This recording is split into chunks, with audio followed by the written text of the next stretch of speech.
4 blocks in Ang Mo Kio will undergo HDB's Selective On-Block Redevelopment Scheme, or SERS. Under the scheme, more than 600 households will have to move to another flat in 5 years' time.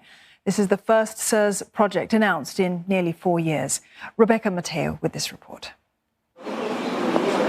Moving out of their comfort zone to a new place, some 600 households are bracing for this life-changing moment to come in 5 years' time. They'll be moving from blocks 562 to 565 at Ang Mo Kio to the new flats at Ang Mo Kio Drive, just a 15-minute walk away. But their feelings about the move are mixed. I've stayed here for 5 years. Then to move to a new house with a fresh new lease, I'll take it, man. 我是一点惊讶，然后因为我住这边已经30多年了，我对这边已经有很深的感情。I'm not very happy. I'm telling all my friends. 这边朋友都在这边啊，空气又好。 But the HDB will make it up to these homeowners. It will employ a private valuer to assess the price of the flat. Homeowners will also get $10,000 removal allowance to defray the cost of moving. Some also stand to get a grant of up to $30,000 and take a housing loan from authorities. All that falls under a selective on-block redevelopment scheme. The scheme is part of efforts to renew older estates and move residents to newer homes.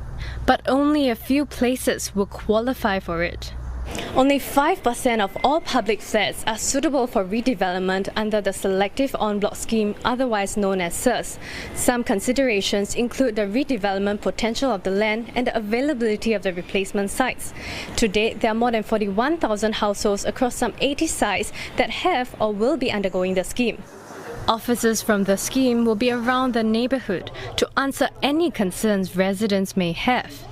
Another scheme that will come after 2030 is the voluntary on-block scheme, whereby homeowners will get to vote if they want the government to take back their flats before the lease runs out. Authorities have previously said that the deal will be less generous than SERS. One analyst CNA spoke to says the site chosen to undergo SERS is usually centrally located, with the potential for many different options for reconfiguration.